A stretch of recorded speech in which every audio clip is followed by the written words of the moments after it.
So, that was me copying someone. Anyways, so today is gonna be a more chill day. Not because I don't want to get better, but because I have a very important test tomorrow, and I don't want to not practice today, but it looks like the occasion is calling for me not to do any serious practice today. So I will abstain from getting rusty by doing a bit of chamber practice, because I have a chamber rehearsal today. Yeah, today sucks real bad. I woke up at 5. It's at 10:13. I've been awake for 5 hours. That means I should have about 9 hours left in the tank, which means I'll get to about 7. And then I'll wake up hopefully at like 2 tomorrow just to do a bunch of drills for math. So that's my plan for today and tomorrow. Bruin alert. What?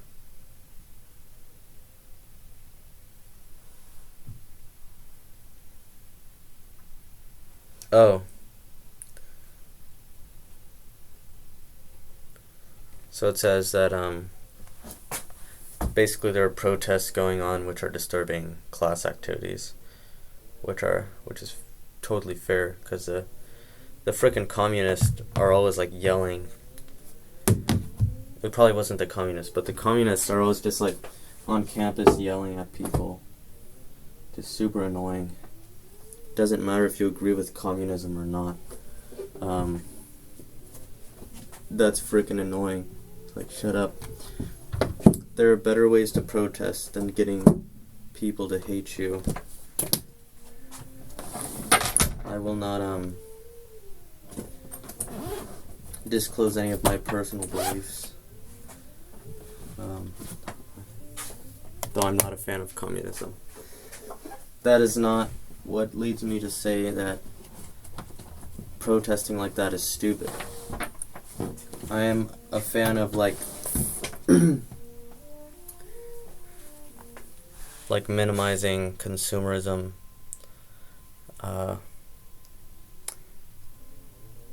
like to a sense that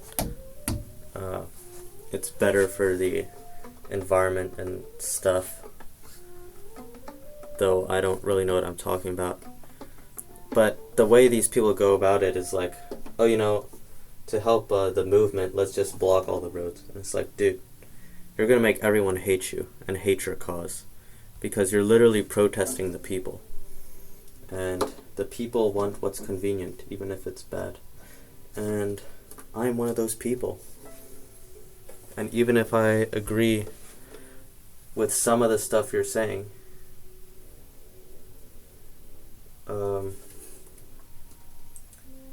it's like, dude,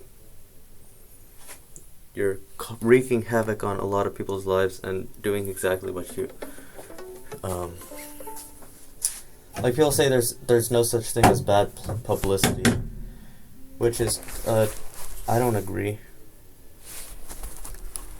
because like I was a vegan for a while because I believed in Kant's idea of morality. It's like if everyone did it, the world would be a better place. That's why I don't steal. Well, that's not really why I don't steal. But I do steal not steal because of morals. So if no one steals, then the world would be a better place. So you should not steal. If everyone voted, I don't know if the world would be a better place, but it's more like the right thing to do. Even if it's sort of symbolic. Like, everyone says, oh, your vote will count, but, not really. Technically it doesn't. But, yeah. I'm not really talking about politics right now, but I'm more of talking about how not to go about things. I'm not a vegan anymore, mainly just because it was too hard to keep up, and I'm trying to build up my physique. I was a vegan for moral purposes, for like the I didn't like factory farming, so But look where I am now. I'm in full support of factory farming just based on what I'm buying. So, I am not better than anyone.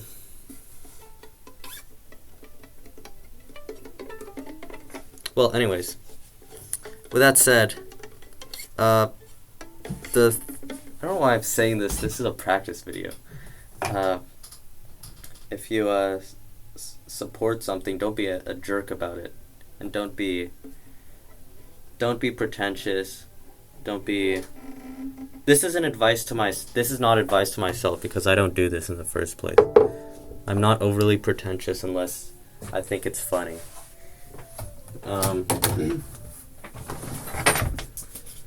It's mainly just a rant.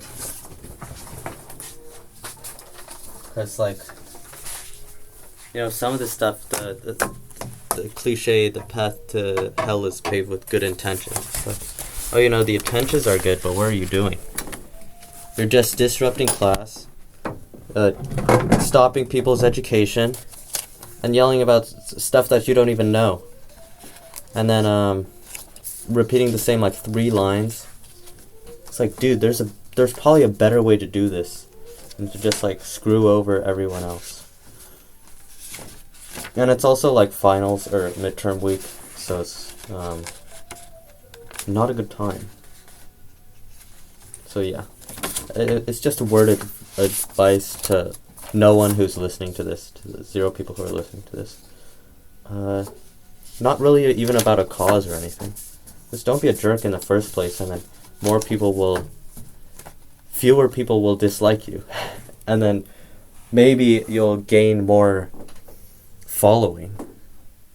And I don't like to put it in those terms, but that's really what it is. Just don't be a jerk. Don't be a jerk, and then respect. Well, you don't have to respect people who are not respectable. Like, if I was a douche, I wouldn't respect myself, but you should, respect people's boundaries. That's sort of detached from the person itself. I think everyone deserves to be respected of their boundaries. Unless they, need to be put in jail or something. Why am I... okay, I don't know why I'm talking about this. Yeah, I don't really have any... Actually, no, I do have strong political beliefs. Though, I will not disclose any of them. And you'll probably not be able to guess them. Okay.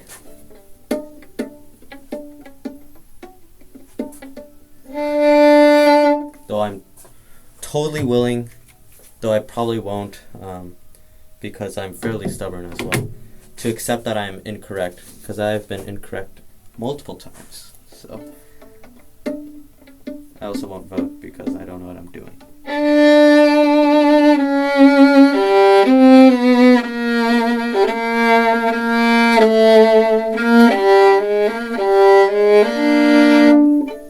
Okay.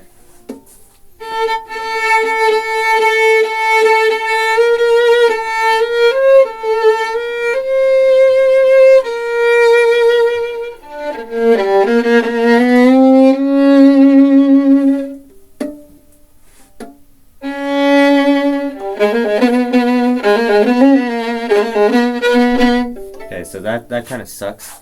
It's really, this piece is so, what is it called?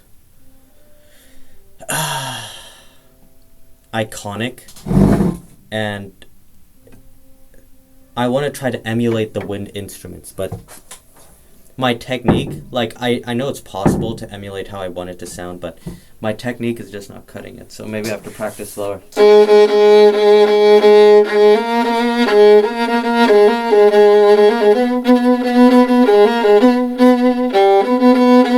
Because that just sounds like me trying to pretend to be something.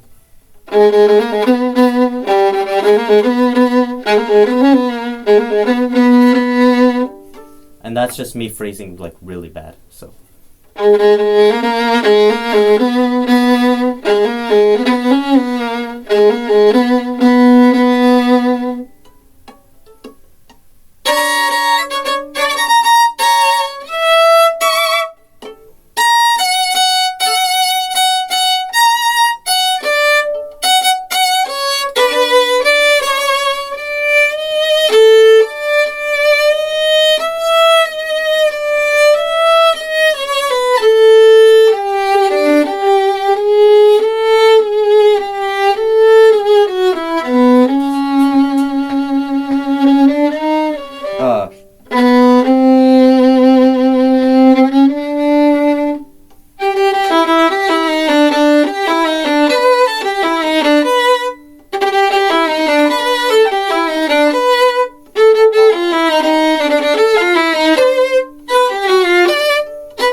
so this part I need to practice. This is like one of the only parts I need to practice. It's the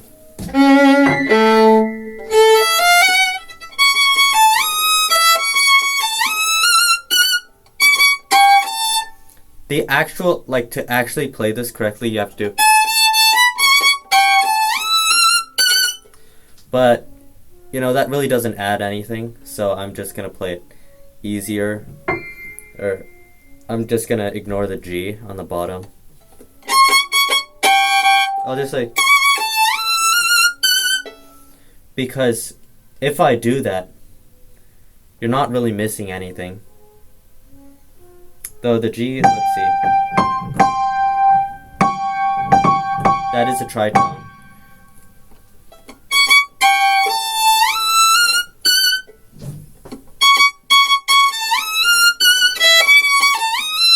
Actually, let me look at the score.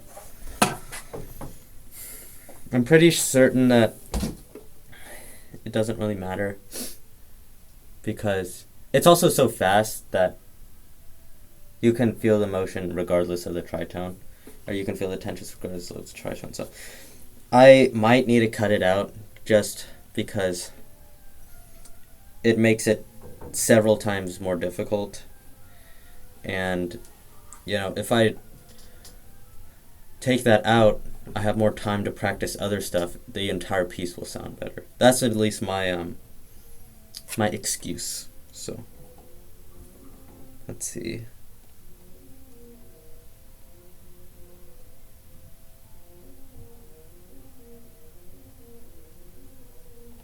Okay.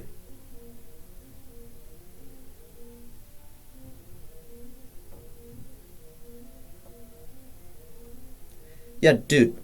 Someone else is already playing a G, so I don't need that. So it's.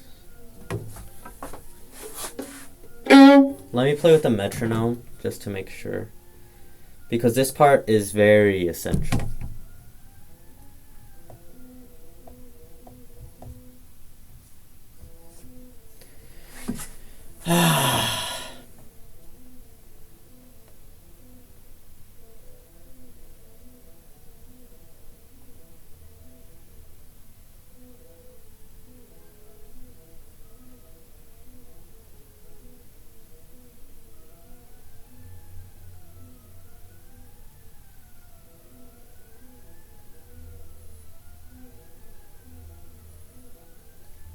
Okay. So I think I might spend the entire practice time just on this because this is so essential. And I'll do it very freaking slow.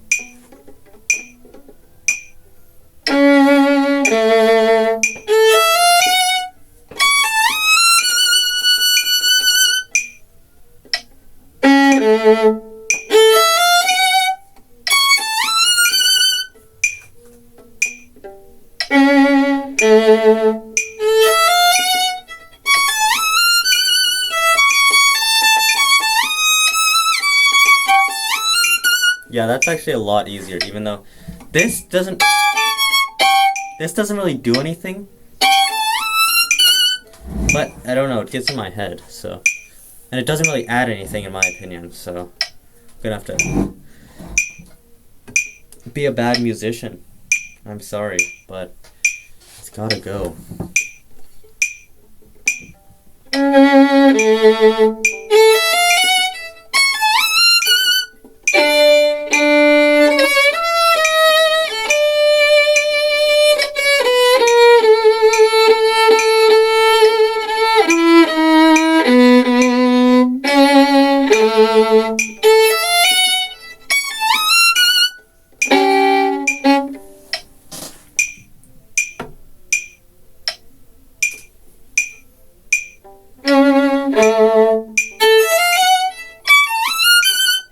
Yeah, that's actually a lot easy. That's actually pretty easy.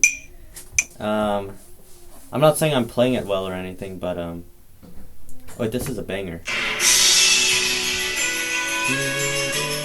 Okay.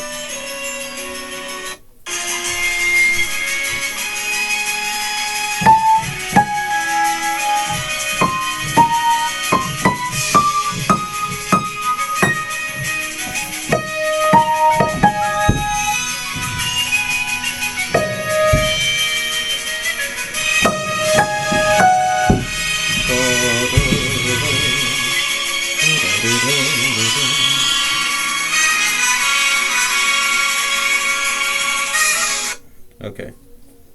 Uh, that's Zelda, by the way. Colgera Battle. Shice. Okay, wait. Give me a second.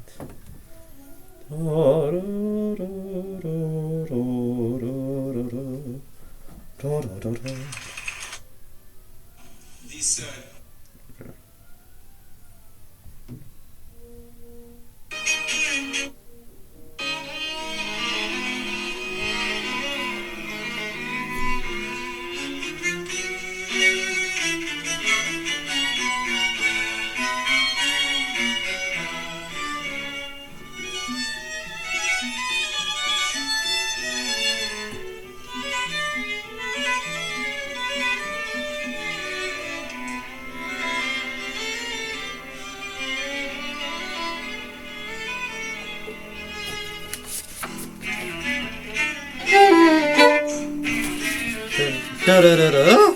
I don't know my first page. Oh, I'm stupid.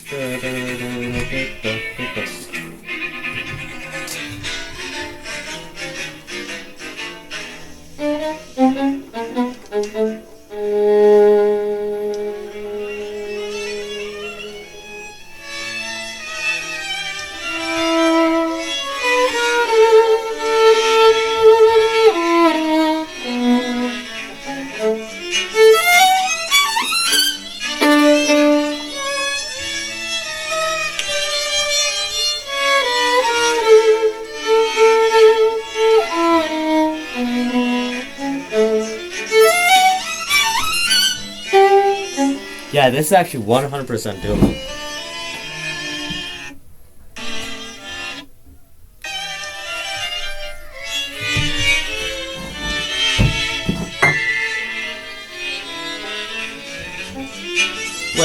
Wait, shut up. Okay, wait, give me a second.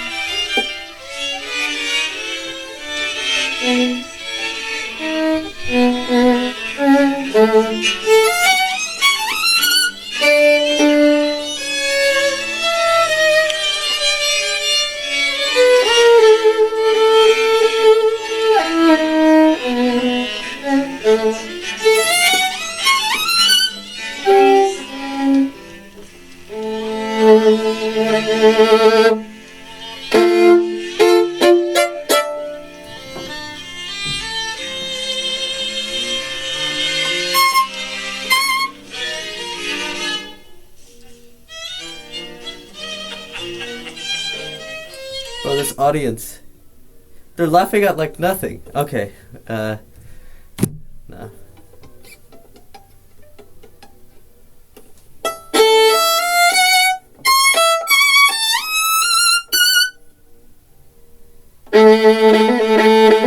Though, of course, I encourage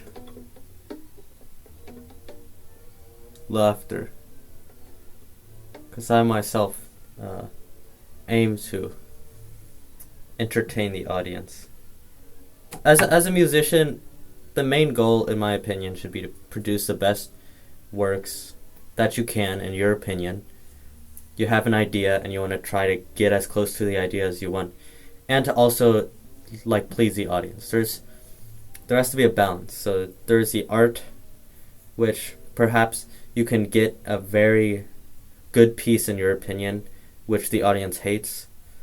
Maybe you don't want that, but sometimes that works because, like Stravinsky, Rite of Spring, it's loved by everyone now. It was hated at first, but people now understand that it's like pretty genius.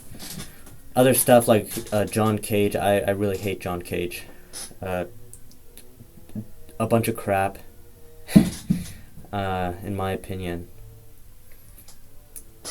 Maybe it's like, oh yeah, this is my idea, and I screw the audience. So I think there's a balance that needs to be made. Sometimes screw the audience can work, though you should probably still respect the audience. In my opinion, the most enjoyable concerts will be where the performers respect the audience and play to their best. So they have this ideal, but they don't disrespect the audience by trying to go to that ideal. Okay, so whatever.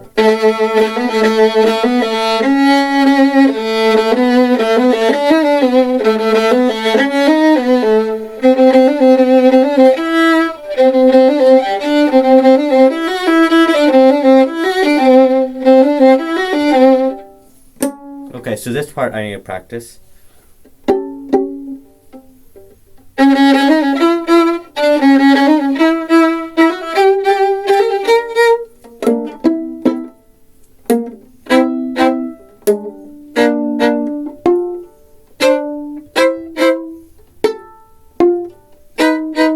Okay, so this part here, I'm saying okay and so a lot, which I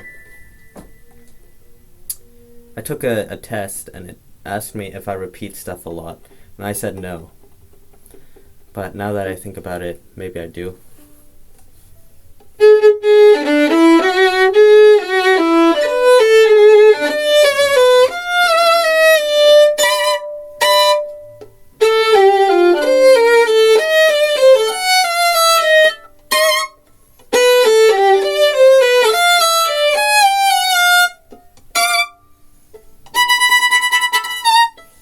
Okay. Okay, so I'm actually so stupid. For this part here, there is probably a way, an optimal way of fingering. And okay, so fingering are multi-purposed. They serve either musicality or technical simplicity, to put it in simple terms. So musicality, if you have a specific fingering, maybe it's like a harder fingering and you go like you shift only on one string, or that's a lot of times, or those are clear examples of musical shifting. Like if you play Sol G, it's for the specific effect. If you stay in one position and it's easier, then that's more so technical fingering if you're not really thinking about the music. It could also serve the music too, and it often does. For sight reading, which I was learning yesterday by my teacher, she told me really think about, don't even play, just think about where your position will be, etc. Think about the rhythm. So something I do when I sight read is I just go all in, and I never think about position, because the way I read music is I read it based on where notes are and where I am currently. And that only relates to one string. So if I have like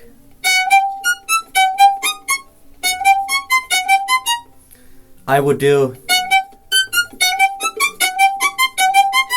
and that's just something I made up, instead of like staying on a position, I would just do frickin'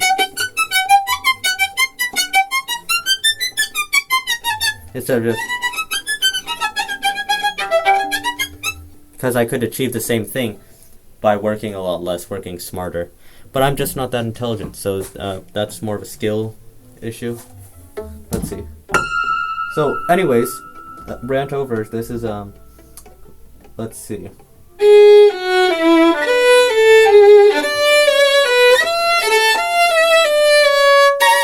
Or I could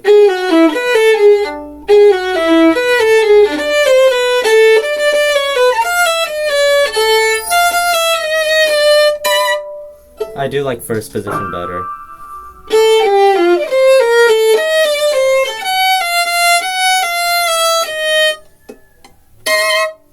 I do like that too.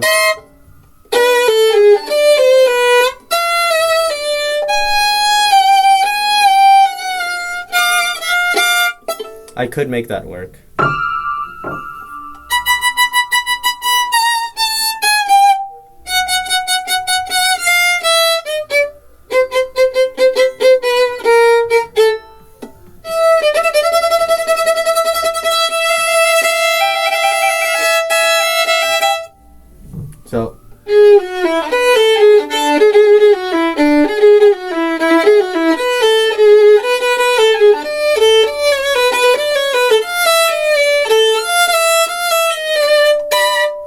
That's probably better fingering too.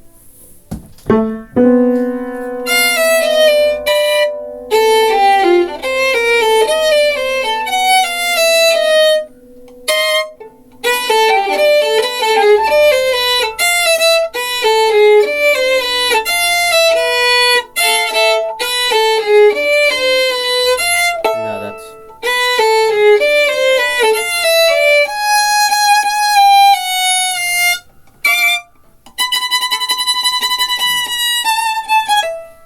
Yeah, so I think I enjoyed that the best. And there's also a distinction between playing musically and playing what's best for the music. So these are... I'm probably using different definitions than most people, so what I'm saying is false if the definition is different. This is mostly for me, so unlucky.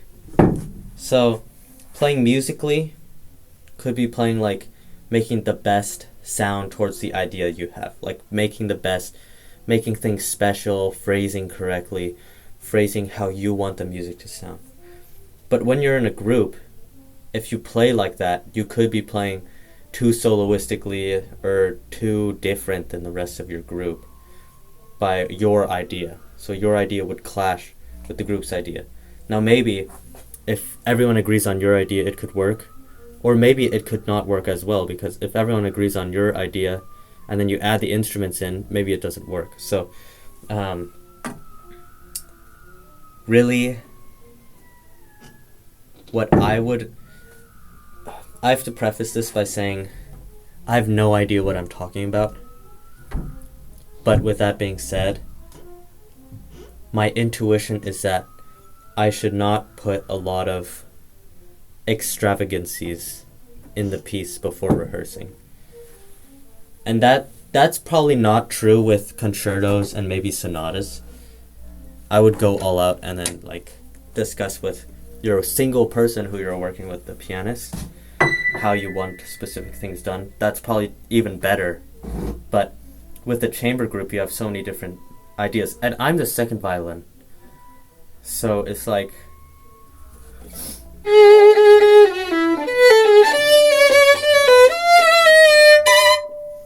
It's like, you know, my part is really more supplementary. I don't need to do that. And I'm actually stealing the spotlight when it's not supposed to be on me. So...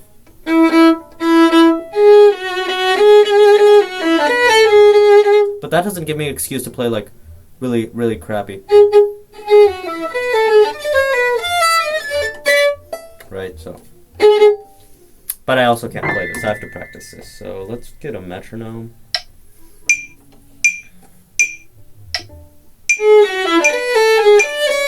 I actually don't know how to subdivide this. Wait. 1,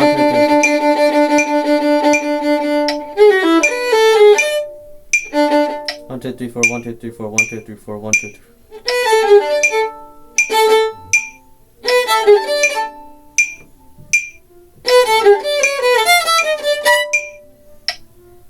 It's hard because the first one is...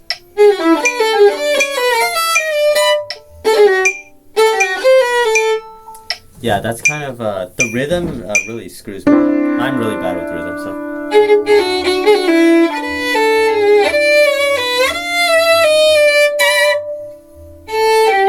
I just changed my fingering, but I like this better.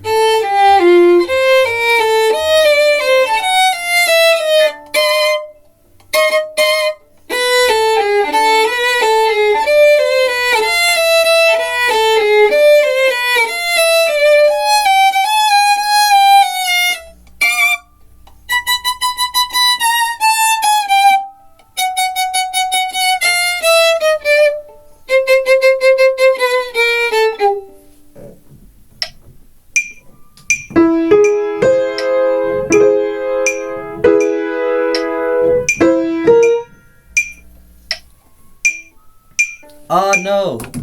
I need to track my practice. So this is also another reason why I want to track my practice today. Because I have a streak going on. And that's a good thing about this app, is that you don't want to lose your streak. So unfortunately, that also gives rise to a crappy playing like what I'm doing right now, but it is it's a little motivation.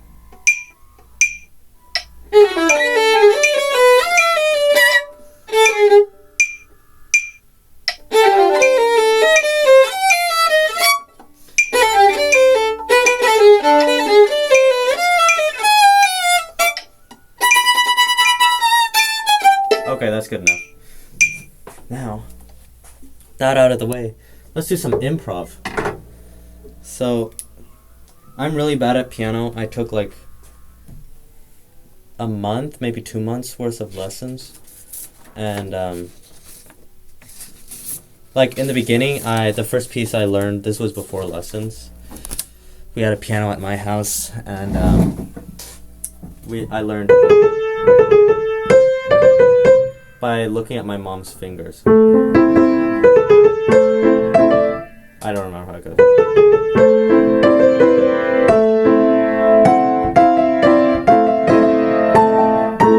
Okay, well, I learned that, like half of that, by looking at my mom's fingers.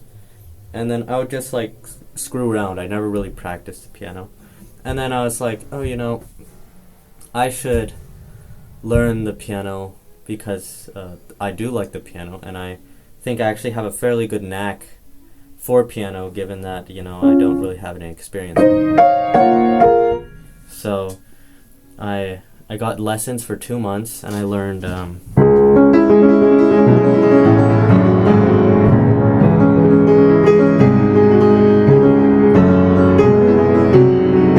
yeah. And I also learned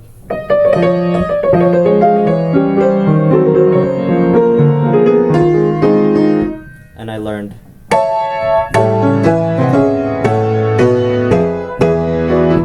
yeah, so I really suck, but it's fine. And I learned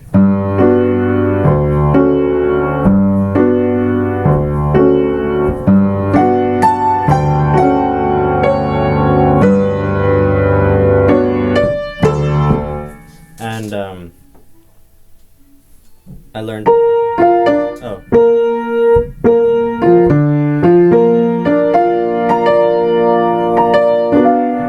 okay, I don't know how it goes. And I learned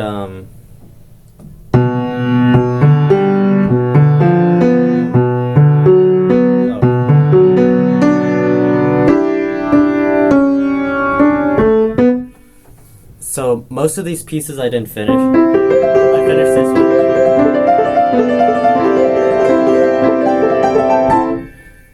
I also learned one more. Oh, some of this.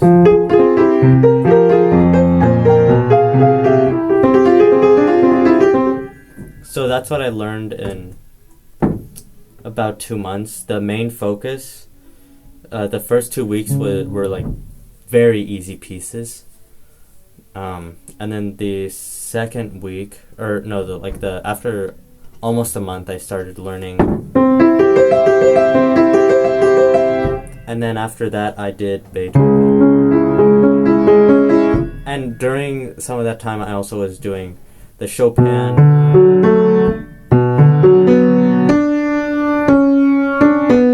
That one.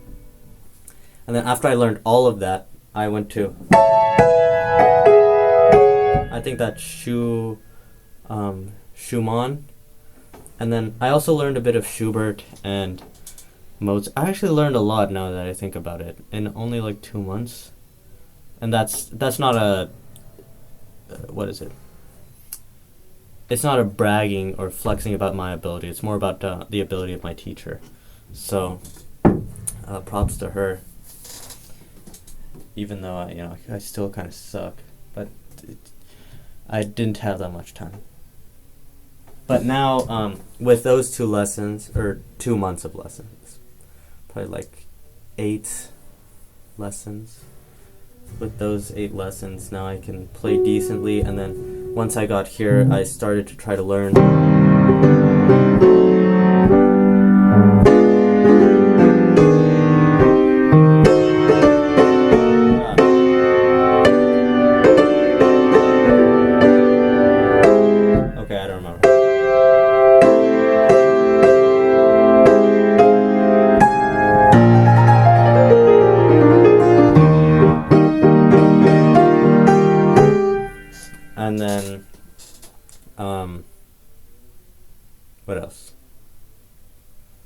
Oh, I was also.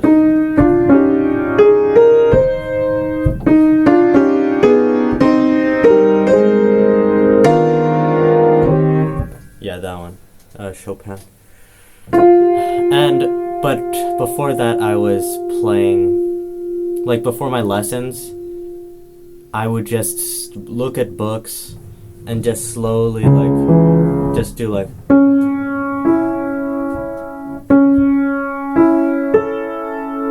Even slower than that.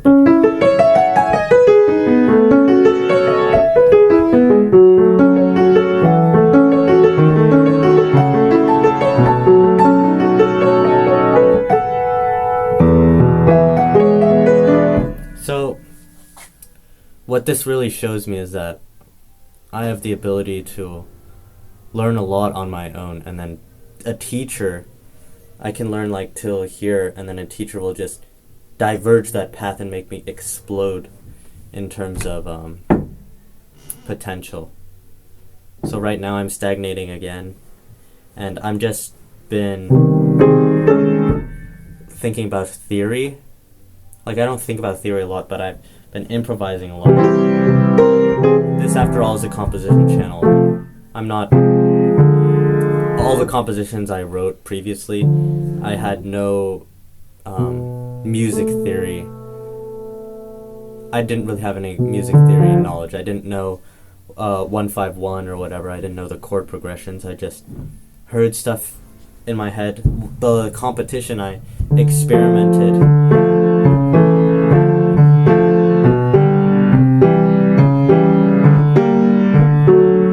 And I was like, okay, that sounds nice, and I'll just do. I can't even play my own stuff. So yeah, that's what I did. So what is the lesson?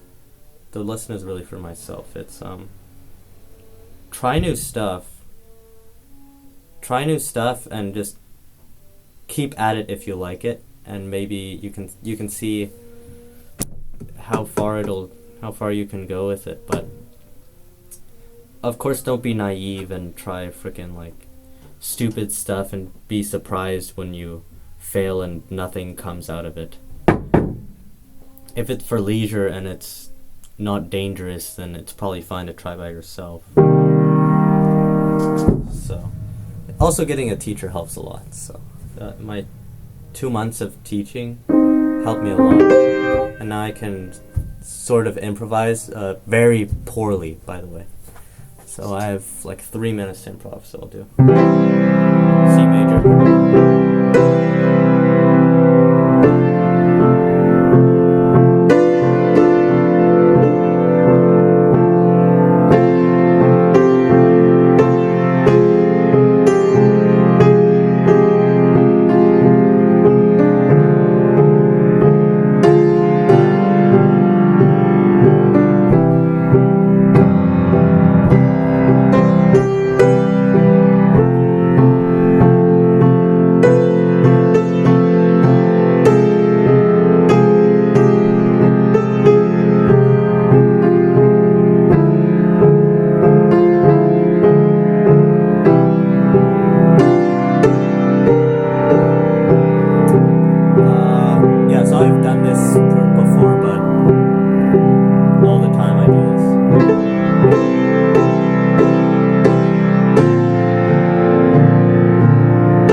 anyways, I'm gonna be late, so. Some of the stuff surprised me in there. I was BSing a bit more, so some of the chords I really liked that I was surprised to find. Some of the chords I was surprised by how bad they were. So, it's all about discovery without the expense of other people, generally speaking. That's my interpretation of life. I know that's such a pretentious thing to say, and if you're watching this who's not me, or even if you are me, you'll be like, oh my god, this dumb idiot thinks he's so smart. That's just how I operate in the world. That's how I live my life, because there's so much stuff to do, there's so little time. People say, oh, you have time. It's like, yeah, you have time for some things. You do. But also, when does your IQ start to dip? And I'm not saying this. It's not all intellectual, it's not all based on IQ, but your fluid intelligence, like, it determines how quickly you can pick things up. It's like F prime. So, if it starts to dip at around 24, the most optimal learning time is now. And there's so much to learn. There's so much I'd like to learn. And I think that's the key aspect as to why I keep on going, really. Of course, I want to make other people proud, but that's really not what keeps me going. It's more so that I don't want to die without having done nothing of significance, and so far I really have done nothing of significance. And I also don't want others to die without doing something significant, so it's like, invite people to do the stuff that you enjoy doing, and maybe they'll get a kick out of it too. It's not like you're the savior or anything, but it's more like you're a friend who cares about other people, and you want those other people to experience the same stuff, the same, not so much the lows, but the same ups and the same experience as you've gotten, because it's so meaningful. Okay, anyways, bye.